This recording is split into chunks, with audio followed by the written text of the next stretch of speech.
স্বাগত জানাচ্ছি বিরতির পর এবং নজর রাখবো পরবর্তী সংবাদে।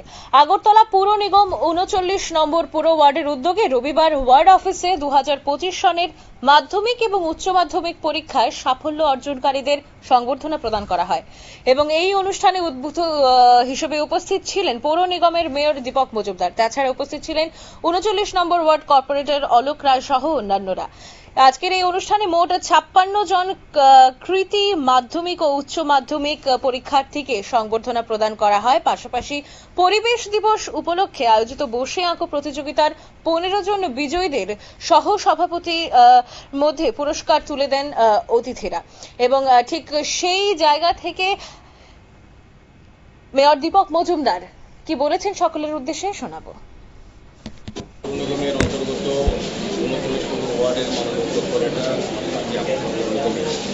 অলকের বিশেষ উদ্যোগে এই ওয়ার্ড অন্তর্গত যারা উচ্চ মাধ্যমিক এবং মাধ্যমিকে সঙ্গে তারা করেছেন ৫৫ জনকে আজকে সম্বোধিত করা হবে, তাদেরকে উৎসাহিত করা হবে যাতে আগামী দিন তারা সমাজ গঠনে এবং রাষ্ট্রনীতিতে রাষ্ট্র গঠনে এবং আমার রাজ্যের একটি প্রত্যেকটি গঠন করার ক্ষেত্রে রাজ্য সম্পর্কে ব্যবহার করে তাদের মেধাকে কাজে লাগিয়ে রাজ্যের উন্নয়নে অংশগ্রহণ করবে এবং বিশ্বাস এবং আশা এবং তাদেরকে এই জায়গায় উৎসাহিত করা হচ্ছে। আমি তাদের যারা অভিভাবকরা আছেন তাদেরকেও আমি ধন্যবাদ জানাই কৃতজ্ঞতা যে তারা অনেক পরিশ্রম করে তাদেরকে এই জায়গা করেছেন এবং পাশাপাশি আমি বলবো যারা তারা বিভিন্ন বিদ্যালয়ে যারা শিক্ষকরা ছিলেন তারাও সহযোগিতা করেছেন।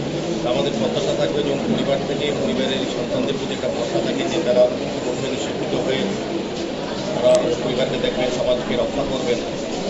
আমরাও কিন্তু যারা রাজ্যবাসী আমাদেরও আশা থাকবে, আমাদেরও রাজ্যে যারা রাজ্যের উন্নয়নে যারা তাদের মেধাকে কাজে লাগাবে। আমি রাজ্যে থেকে অনেক সুবিধা জানাচ্ছি।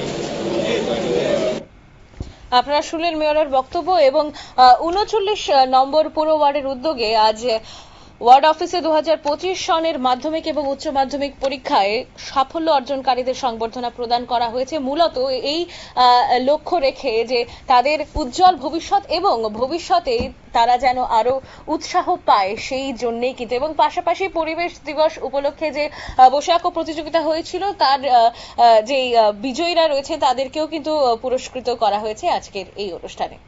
নিয়ে নেব ছোট্ট একটা বিজ্ঞাপন বিরতির সঙ্গে থাকুন।